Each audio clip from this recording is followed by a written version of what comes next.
Lok Sabha TV में आपका स्वागत है। मैं हूं प्रतिबिंब शर्मा और आप देख रहे हैं सांसद से संवाद। और सांसद से संवाद में आज हमारे साथ हैं राजकुमार चाहर, बीजेपी के सांसद फतेहपुर सीकरी से। आपका बहुत बहुत स्वागत है। पहली बार आप चुनाव जीतकर लोकसभा के अंदर पहुंचे हैं सांसद के तौर पर, लेकिन राजनीति के गलियारे आपके लिए बहुत नए नहीं हैं जी। तो कैसे प्रारंभ हुआ आपका राजनीतिक सफर? देखिए, मैं राष्ट्रीय स्वयंसेवक संघ का एक स्वयंसेवक हूँ। 1986 में संघ का एक संघ शिक्षा वर्ग रहता है, इसे OTC भी बोलते हैं, वो मैंने किया जी। और शाखा से जाना मैंने प्रारंभ किया। एक शाखा थी हमारे यहाँ, कमल शाखा आगरा के अंदर, मेरे घर के नज़दीक थी। वहाँ पे मैं एक स्वयंसेवक करके मैंने प्रारंभ किया और फिर एक नई शाखा का प्रारंभ भी मैंने किया, शिव शाखा करके, वो शिवनगर में थी। और शिव शाखा का मैं शाखा कार्यवाह बना, तो वहाँ से काम करना प्रारंभ कर दिया देश के लिए। लेकिन ये देखा गया है कि जो RSS से जुड़े स्वयंसेवक होते हैं वो अपने आप से राजनीति में प्रवेश नहीं करते हैं। उनको संगठन के द्वारा कहा जाता है आप संघ के लिए कार्य करें या राजनीति में जाएं। तो क्या आपको आदेश हुआ था या समाज के भीतर रहते रहते राजनीति की ओर आपका मुख हो गया? देखिए, राष्ट्रीय स्वयंसेवक संघ की शाखा में जाने के बाद और संघ शिक्षा वर्ग करने के बाद उसी दौरान मैं अपने छात्र जीवन में अखिल भारतीय विद्यार्थी परिषद से भी जुड़ा। अच्छा। और ABVP के 1-2 शिविर भी मैंने उस समय पे किए। खुर्जा में शिविर किया था, मुझे याद है। और उसके बाद भगवान श्री राम की जन्मभूमि का आंदोलन प्रारंभ हो गया था अयोध्या के अंदर। तो उसी दौरान मुझे बजरंग दल के जिला संयोजक का, पहला जिला संयोजक बजरंग दल आगरा का मुझे दायित्व मिला। और बजरंग दल के जिला संयोजक बनने से पूर्व ही 1 वर्ष में हिंदू जागरण मंच प्रारंभ किया गया था उस समय। तो हिंदू जागरण मंच का आगरा का महानगर का संयोजक की दायित्व भी मेरे पास रहा। और राम जन्मभूमि आंदोलन में हम लोगों ने उस समय काम किया। और 1992 आते आते 93 में भारतीय जनता युवा मोर्चे का जिलाध्यक्ष आगरा जनपद का मुझे दायित्व दिया गया। तो बजरंग दल से मुझे युवा मोर्चा भाजपा का दायित्व मिला, तो मैंने फिर भारतीय जनता पार्टी में काम करना प्रारंभ किया। जी। और आपकी टक्कर भी हुई लोकसभा चुनावों में, कद्दावर नेता थे कांग्रेस के, उनके साथ सामना हो गया। तो आपको एक बार लगा नहीं कि पहली बार लोकसभा का चुनाव लड़ रहा हूं और इतना कद्दावर नेता सामने? देखिए, पूरे देश की जनता, देश के प्रधानमंत्री, जन जन के नेता, दुनिया में देश की धाक को जमाने वाले श्रद्धेय नरेंद्र मोदी जी को देश का प्रधानमंत्री बनाना चाहती थी। और राजकुमार चाहर क्योंकि उनके बीच का था, उनके गांव का, घर का, किसान का बेटा, उनके बीच में 30 साल से काम करने वाला एक भारतीय जनता पार्टी का सामान्य सा कार्यकर्ता, तो कभी ये मन में विचार नहीं आया कि सामने कौन लड़ रहा है। कांग्रेस पार्टी के प्रदेश अध्यक्ष सामने लड़े, और लेकिन जनता ने पूरा मन बना चुका था जनता का कि हमें नरेंद्र मोदी जी को देश का प्रधानमंत्री बनाना है। और राजकुमार चाहर उनके अपने घर का है, तो उसको सेवा का मौका देना है कि वो लोकसभा में जाए और हमारी बात को लोकसभा के अंदर रखे। तो इसलिए एक प्रचंड बहुमत की जीत फतेहपुर सीकरी लोकसभा क्षेत्र की जनता ने दी। 64% वोट मुझे मिला और 10,33,000 का मतदान हमारे यहाँ हुआ। 18 लाख से अधिक हमारे यहाँ वोट है। उसमें से 6,67,000 वोट भारतीय जनता पार्टी को मिला और 1,72,000 वोट जो कांग्रेस के प्रत्याशी थे राज बब्बर, उनको मिला। तो इसलिए 4,95,000 कुछ मतों से भारतीय जनता पार्टी फतेहपुर सीकरी में विजयी हुई। सत्र के दौरान हमने देखा कि नए सांसदों को काफ़ी मौका मिला है, काफ़ी अवसर प्रदान हुआ है और आपने भी इस अवसर का भरपूर लाभ उठाया है। आपने कई विषय सदन के भीतर उठाए हैं। कैसा एक्सपीरियंस रहा पहले? देखिए, मैं धन्यवाद देना चाहता हूँ लोकसभा अध्यक्ष माननीय ओम बिरला जी को कि उन्होंने निश्चित रूप से सदन में आए हुए नए सांसदों को बारंबार बोलने का अवसर प्रदान किया है। जो लोग प्रश्नकाल में बोल पाए वो अच्छा, नहीं बोल पाए तो शून्यकाल में लगातार वो लोगों को बुलवाने का काम कर रहे हैं। और सांसदों का ये काम भी है कि वो अपने देश के लिए और अपने क्षेत्र जहाँ से वो चुन के आए हैं वहाँ की अगर कोई ऐसी समस्या है जिसका समाधान हो सकता है, ऐसी जनहित की बातों को लोकसभा के अंदर उठाना ही चाहिए। तो उसके लिए मैं धन्यवाद देना चाहता हूँ। और मुझे भी 2 बार अवसर मिला, 25 जून को और 1 जुलाई को दोनों बार मैं आगरा का जो मेरा फतेहपुर सीकरी लोकसभा क्षेत्र है, जो आगरा का रूरल एरिया है बेसिकली, 5 विधानसभाएं मेरी जो हैं वो आगरा ज़िले के अंदर ही आती हैं। एक ही वो ज़िला है मेरा, आगरा ज़िला। तो वहाँ की जो गंभीर समस्याएं थी उसके बारे में लोकसभा में बोलने का अवसर मुझे मिला। जी जी, अगर फतेहपुर सीकरी की बात करें तो शायद सब लोग जानते हैं, एक ऐसा क्षेत्र है आपका, क्योंकि ऐतिहासिक नगरी है, पर्यटन का केंद्र है, और लोगों को लगता है कि शायद ये बहुत संपन्न लोकसभा क्षेत्र है। क्या ये बात सही है? देखिए, संपन्न शब्द तो मैं नहीं कहूँगा जी, क्योंकि फतेहपुर सीकरी जो लोकसभा क्षेत्र है वो पूरा ग्रामीण क्षेत्र है और गांव पिछले 5 वर्ष में गांव के अंदर तरक्कियां बढ़ी हैं। माननीय नरेंद्र मोदी जी जब देश के प्रधानमंत्री बने 2014 में, तो एक लोगों के अंदर आस उस समय जगी और लोगों ने काम भी करना प्रारंभ किया और निश्चित रूप से किसानों की समस्याओं का समाधान होना प्रारंभ किया। और अभी भी आवश्यक है कि बहुत सारी समस्याएं हैं किसानों के सामने, जो चुनौतियां हैं वो आने वाले समय में दूर होंगी, ऐसा विश्वास सभी को माननीय मोदी जी के ऊपर है। फतेहपुर सीकरी जो लोकसभा क्षेत्र है वो बड़ा महत्वपूर्ण है क्योंकि फतेहपुर सीकरी के नाम से पहचान देश और दुनिया के अंदर है। पर्यटन की दृष्टि से भी है क्योंकि फतेहपुर सीकरी में बुलंद दरवाजा है, फतेहपुर सीकरी में शेख सलीम चिश्ती की दरगाह है, तो वहीं बटेश्वर में अटल बिहारी वाजपेयी जी का जन्म बटेश्वर में हुआ। वहाँ पे ब्रह्मलाल जी महाराज जो भगवान शिव का एक प्राचीनतम मंदिर है, ऐसा माना जाता है कि जो 12 ज्योतिर्लिंग हैं पूरे देश के अंदर, उनके भांजे के रूप में ब्रह्मलाल जी महाराज जो शिव के रूप में वहाँ विराजमान है, वो वहाँ विराजमान है। और जो सब लोग जब 12 ज्योतिर्लिंग के दर्शन कर लेते हैं तो उसके बाद वो बटेश्वर जाते हैं। यमुना नदी वहाँ बहती हैं। 22वें तीर्थंकर जैन धर्म के नेमिनाथ जी महाराज जी की जन्मस्थली भी शौरीपुर बटेश्वर के अंदर है। भगवान परशुराम हमारे हुए हैं, तो भगवान परशुराम जी की माता जी रेवती जी का भी जन्म स्थान वो भी फतेहपुर सीकरी लोकसभा क्षेत्र के अंदर है। सूरदास जी ने जहाँ पे तपस्या की, सूरकुटी के नाम से, ऐसा कीठम झील एक लेक है जहाँ देश के और दुनिया के पक्षी विहार करके वहाँ पे एक स्थान है, वो भी फतेहपुर सीकरी के अंदर है। चंबल नदी हमारे यहाँ है, वहाँ पे घड़ियाल और मगरमच्छ उस क्षेत्र में रहते हैं, तो चंबल सफारी का भी एक क्षेत्र वो माना जाता है। तो कुल मिला के अगर आप देखेंगे तो फतेहपुर सीकरी का जो लोकसभा क्षेत्र है वो पर्यटन के लिए बड़ा महत्वपूर्ण है।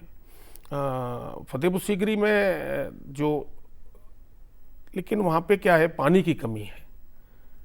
और पानी की कमी वो आज से नहीं है, पानी की कमी 1571 में अकबर उस समय राज करते थे और फतेहपुर सीकरी उनकी राजधानी थी। लेकिन ऐसा मैंने पढ़ा है इतिहास में भी, और ये सच्चाई भी है कि 1571 से 1585 के बीच में अकबर वहाँ रहे, लेकिन पानी की कमी के कारण वो वहाँ से भाग खड़े हुए और वो चले गए आगरा के किले में। तो पेयजल की जो समस्या है वो बहुत प्राचीन है। तो मैंने लोकसभा के अंदर 25 जून को ये प्रश्न उठाया था कि फतेहपुर सीकरी में जो पेयजल की समस्या है उसका समाधान होना चाहिए। जल के संचय के लिए वहाँ पे बड़ा बांध बने, 13 मोरी एक स्थान है वहाँ, 13 मोरी बांध, जहाँ से खारी नदी का उद्गम हुआ है। लेकिन खारी नदी भी जब चलती है जब बारिश का पानी बहुत ज़्यादा हो जाए, फिर उसको निकासी के लिए 13 मोरी बांध बनाए। लेकिन वो पानी रुके कैसे? तो उसके लिए मैंने मांग की है कि अगर वो बांध बन जाएगा, 13 मोरी बांध के पास झील बन जाएगी, जैसे नैनीताल में है, जैसे उदयपुर में है, तो पर्यटकों के लिए भी एक अच्छा सुंदर दृश्य वहाँ देखने को मिलेगा। वहाँ होटल खुल जाएंगे, रेस्टोरेंट बन जाएंगे और वहाँ पे नौका विहार होगा, वहाँ पे स्टीमर चलेंगे, तो एक माहौल होगा अलग प्रकार का।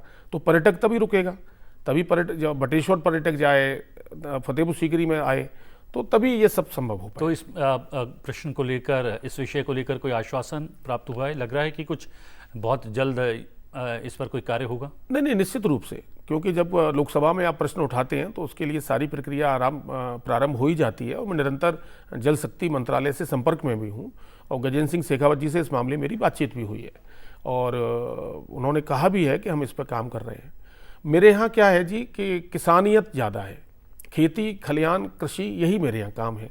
आलू की फसल बहुत होती है और आलू के फसल में किसान बड़ा अनएक्सपेक्टेड रहता है कि कब उसको लाभ मिलेगा, कब उसको नुकसान हो जाएगा। तो आलू का प्रोसेसिंग प्लांट फतेहपुर सीकरी लोकसभा क्षेत्र के अंदर खुले, बड़ी कंपनियां आएँ वहाँ पे चिप्स बनाएं, कुछ इस तरह का काम करें, और कुछ फैक्ट्रियाँ वहाँ लग सकती हैं। लेकिन दुर्भाग्य हमारा ये है कि TTZ और NGT के कारण ताज ट्रपेजियम जोन कहलाता है, तो उसमें केवल एक विधानसभा मेरी बाहा बचती है जहाँ बटेश्वर जी हैं। तो बाहा क्षेत्र के अंदर मेरा प्रयास है, मैं अभी मिलूंगा लोगों से, कि वहाँ पे कुछ इंडस्ट्री खुल जाए, क्योंकि वो TTZ में नहीं आता जी। वो NGT के अंदर भी नहीं आता। वहाँ पानी की पूरी सुविधा भी उपलब्ध है, क्योंकि चंबल नदी वहाँ बहती है, यमुना जी भी वहाँ पे है। तो मेरा प्रयास होगा और मुझे उम्मीद है कि केंद्र सरकार की ओर से कोई ना कोई सार्थक प्रयास वहाँ जरूर होगा कि लोगों को आलू के किसानों के लिए भी काम हो जाए, वहाँ के लोगों को रोजगार भी मिल जाए, अन्य फैक्ट्रियाँ और उद्योग भी खुल जाएं। जी जी। और आपने किसानों की बात कही और आपने एक परेशानी का जिक्र भी किया, पानी की परेशानी। लेकिन पानी के लिए लगातार आप कार्य करते रहे हैं, कई आंदोलन से भी आप जुड़े रहे। जी जी। जल संरक्षण को लेकर, पानी लाने को लेकर, और प्रधानमंत्री ने खुद एक अभियान शुरू किया है जल संकट से निपटने के लिए। तो क्या उस अभियान से जुड़कर अपने पुराने अपने प्रयास को क्या आगे ले जाने का प्रयास करेंगे? देखिए, मुझे बड़ी प्रसन्नता हुई जिस दिन मुझे संसद में आने के बाद तुरंत ये जानकारी मिली कि माननीय प्रधानमंत्री जी नरेंद्र मोदी जी ने और पेयजल को और जल संचय को, वाटर कंजर्वेशन और ड्रिंकिंग वाटर पाइपलाइन के द्वारा घर में पहुंचे नल से। जल है तो कल है, ये एक जन आंदोलन बने। और फतेहपुर सीकरी तो अगर आप पूरे देश में अगर आप तय करेंगे ऐसा क्षेत्र जहाँ पे फ्लोराइड वाला पानी है, जहाँ पे दूषित पानी है, जहाँ पे मेरे यहाँ क्षेत्र में दर्जनों से क्या 50 गांव ऐसे होंगे जहाँ पानी के कारण लोग कुबड़े हो गए हैं, लोग विकलांग हो गए हैं, लोगों में शारीरिक अक्षमता हो गई है, दिव्यांग जन बन गए हैं। तो पेयजल तो बहुत गंभीर समस्या है और इसके लिए मैं अपना पूरा समय लगाने वाला हूँ।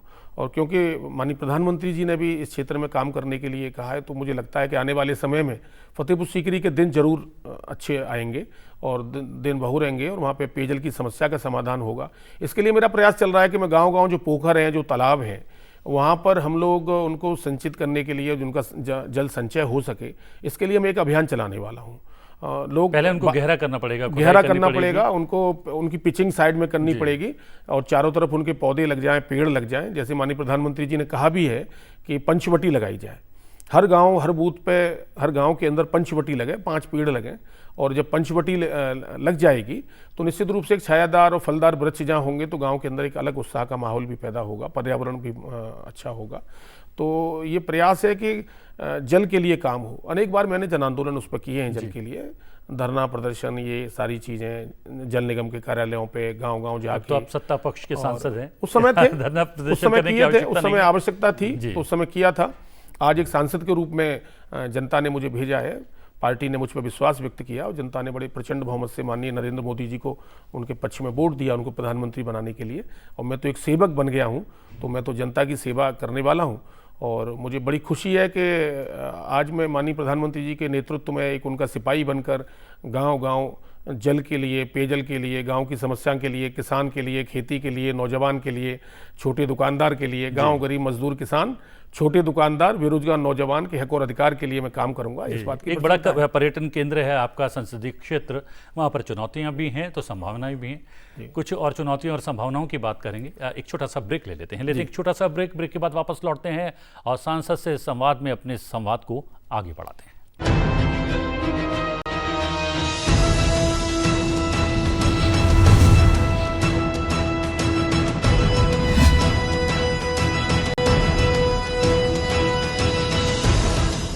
के बाद आपका एक बार फिर से स्वागत है। राजकुमार चाहर फतेहपुर सीकरी से बीजेपी के सांसद हमारे साथ मौजूद हैं। और ब्रेक पर जाने से पहले मैंने कहा आपके संसदीय क्षेत्र में अगर चुनौतियां हैं तो संभावनाएं भी बहुत हैं। हथकरघा उद्योग की वहां पर संभावना है और अगर, क्योंकि आपने कहा कि वो पर्यटन नगरी है, पर्यटन का एक बहुत बड़ा केंद्र है फतेहपुर सीकरी, अगर उसके साथ हथकरघा उद्योग को जोड़ दिया जाए तो संभावना रोजगार की काफ़ी बढ़ जाएंगी। क्या ये बात सही है? जी बिल्कुल, निश्चित रूप से। और ये सब लोग जानते हैं कि पंडित दीनदयाल उपाध्याय जी ने ये कहा था कि अंत्योदय, अंतिम व्यक्ति तक उसको हक मिले। और हथकरघा उद्योग के द्वारा, छोटे कुटीर उद्योगों के द्वारा ही गांव का आदमी आगे बढ़ सकता है क्या जी कि आज गांव-गांव के अंदर किसान परिवारों पे, मजदूर परिवारों पे वो पशु पालने का काम करते हैं। पशुपालन के द्वारा ही वो अपने परिवार के खर्चे चला रहे हैं। आज अगर गांव का एक परिवार अगर दूध न बेचे तो उसके घर की रोज़मर्रा के खर्चे निकलना बड़ा मुश्किल हो जाते हैं। ये तो मेरी माताओं बहनों की ताकत है कि उनकी इच्छा शक्ति के कारण, उनके श्रम के कारण आज पूरा परिवार चलता है। आज उसके घर में अगर सब्जी भी आती है और गांव में महिलाओं के अन्य प्रकार के जो घर के खर्चे होते हैं वो उस दूध से चल रहे हैं, क्योंकि बेरोजगारी का समय पहले से रहा है। तो हथकरघा हमारे यहाँ फतेहपुर सीकरी में दरी का उद्योग है, घर घर दरी में और कालीन। दरी और कालीन, गलीचा भी लोकल भाषा में बोलते हैं, हाँ। दरी कालीन गलीचा, और वो दुनिया के देशों में एक्सपोर्ट भी होता है। तो एक एक घर में महिलाएं लगी रहती हैं, पुरुष लगे रहते हैं। पूरा फतेहपुर सीकरी जो क्षेत्र है, बेसिकली फतेहपुर सीकरी कस्बा और उसके आसपास के गांव, उन गांव के अंदर देखेंगे कि हर परिवार के अंदर लोग लगे पड़े हैं कि इतना हम काम करेंगे तो कुछ हमें मिलेगा, उसका पारिश्रमिक मिलेगा, उसको हम अच्छे से करेंगे। तो एक लोगों के अंदर एक उत्साह है कि भाई चलिए हमारे घर परिवार को उससे चल रहा है। तो मैंने अभी ये मैं कोशिश कर रहा हूँ कि वहाँ पे उनके दरी बुनकरों के बीच में उनको भी कुछ लाभ मिले, सरकार से योजनाएं जो भी चल रही हैं हमारी उन तक पहुँचे।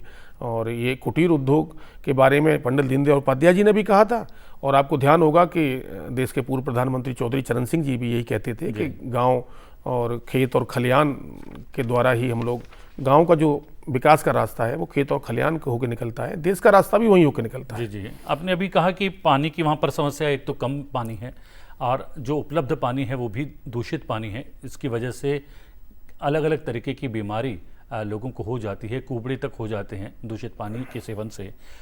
तो आपने आयुष्मान योजना का दायरा बढ़ाने की भी बात कही है, तो क्या इसी वजह से?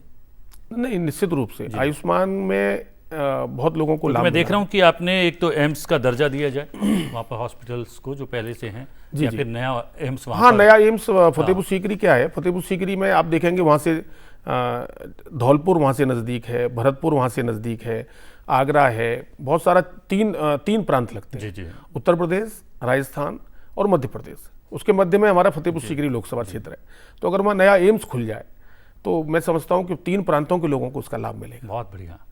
तो क्या इसकी संभावना नजर आ रही है? देखिए, मैं अपना काम प्रयास, मैं अपनी बात को माननीय मंत्री जी के सामने, और ये आयुष्मान योजना का दायरा बढ़ाने इसका क्या मायने? ये 2011 के मानक के अनुसार, जो उस समय की जनगणना के आधार पे जो भी लिस्टें तैयार हुई थी, उसमें मेरा मानना यह है कि उसे नए सिरे से फिर करना चाहिए, कि बहुत से गरीब हैं जो कई बार वंचित भी रह जाते हैं, क्योंकि 2011 में तो हमारी सरकार भी नहीं थी, 2014 में हमारी सरकार आई।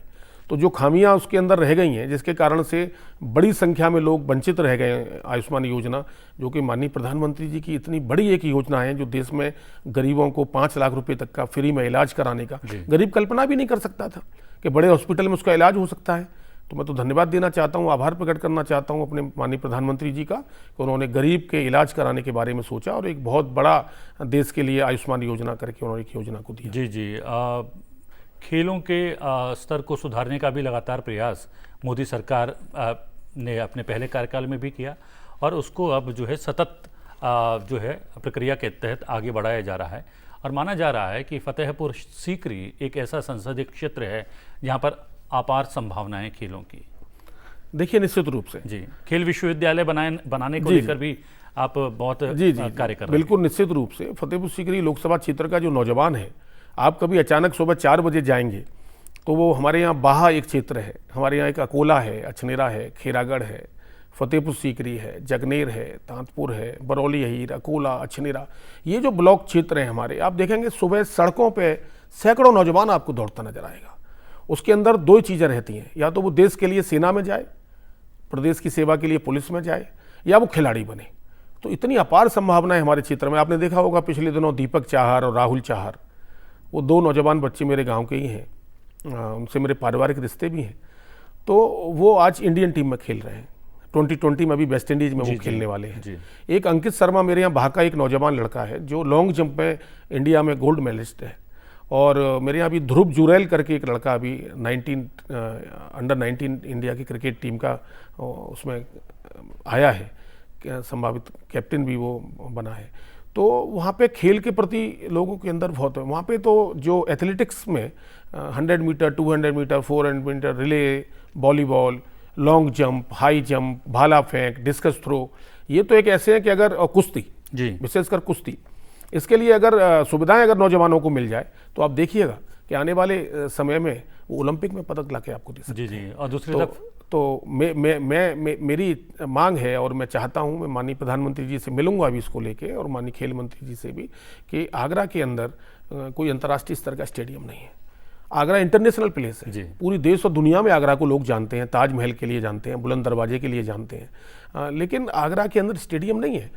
छोटे छोटे शहरों में क्रिकेट के स्टेडियम है और अन्य खेल होते हैं, लेकिन आगरा में नहीं होते। जी।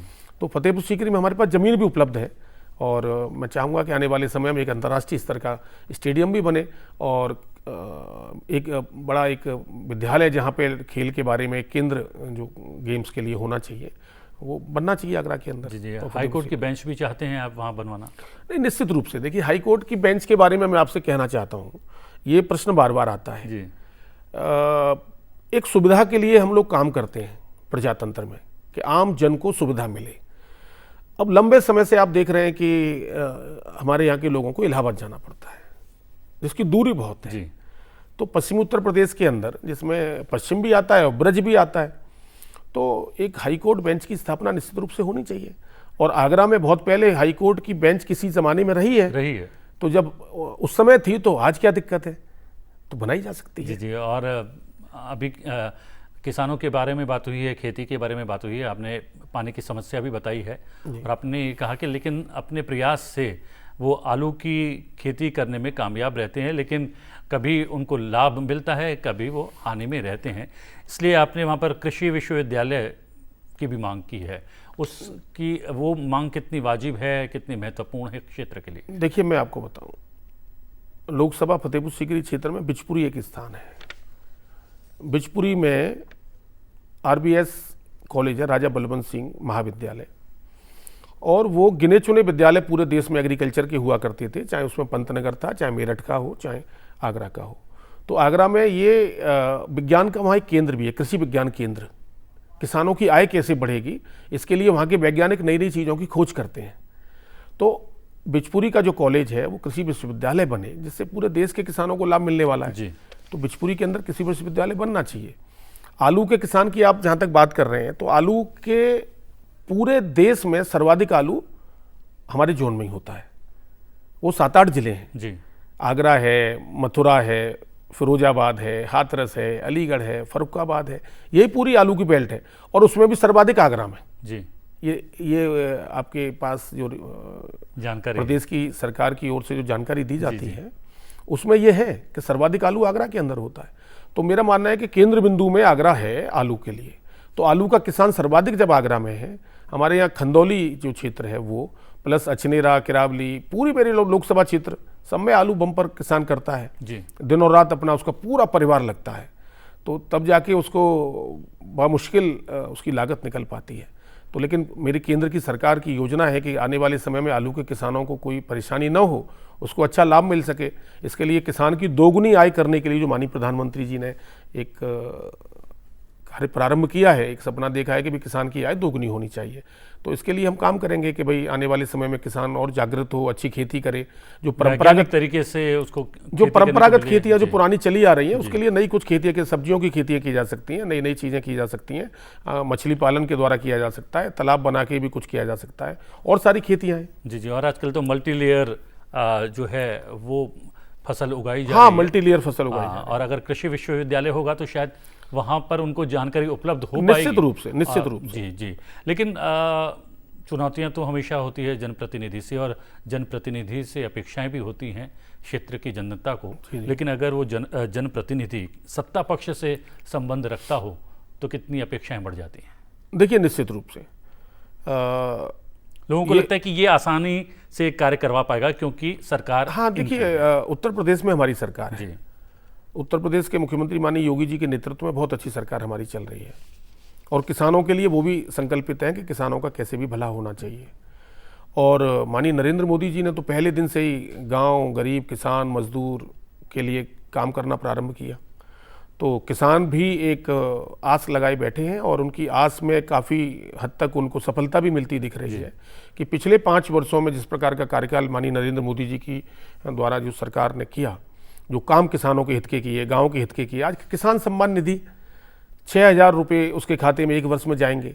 पहले तो एक निश्चित था कि लघु सीमांत किसान ही उसके दायरे में थे, लेकिन माननीय प्रधानमंत्री जी ने सभी किसानों को उसकी श्रेणी में ले लिया है। तो एक शुरुआत हुई है, ये भी एक आय बढ़ने का वो है। आज किसान के पास, उसके पास अचानक बीज उसको लेना है, उसको दवाई किसान को खेती के लिए लेनी है, तो उसके पास खाते में पैसे हैं, वो अचानक से ले सकता है। तो एक ये प्रधानमंत्री जी का जो संकल्प है, जिस प्रकार की उनकी नीयत और एक मनोयोग है, जो कि वो चाहते हैं किसान का कैसे भला हो, उसकी आय कैसे दोगुनी होनी चाहिए, ये उसी की तरफ तो एक उठाया हुआ एक बड़ा ऐतिहासिक कदम है कि आज किसान सम्मान निधि किसानों के खाते में 2-2 हज़ार रुपये 3 किस्तों में जा रहे हैं। अनेक किसानों को बड़ी संख्या में मिल गए, बाकी जो शेष रह गए उनके खाते में जाने वाले हैं। जी, कोई समय सीमा आपने तय की है जो आपने कार्य हाथ में लिए हैं क्षेत्र के विकास को लेकर? देखिए, मैं निरंतर अपने सरकार के जो माननीय मंत्री हैं विभिन्न विभागों के, उनसे व्यक्तिगत रूप से मिल रहा हूँ। माननीय मुख्यमंत्री जी से भी मैं, उत्तर प्रदेश सरकार के जो हमारे मुख्यमंत्री हैं उनसे भी मैं मिल रहा हूँ। पहले 6 महीने में हम क्या क्या मैंने सुना है कि आपने समयबद्ध तरीके से सब कामों का समायोजन किया हुआ है, कब कौन सा कार्य करना है?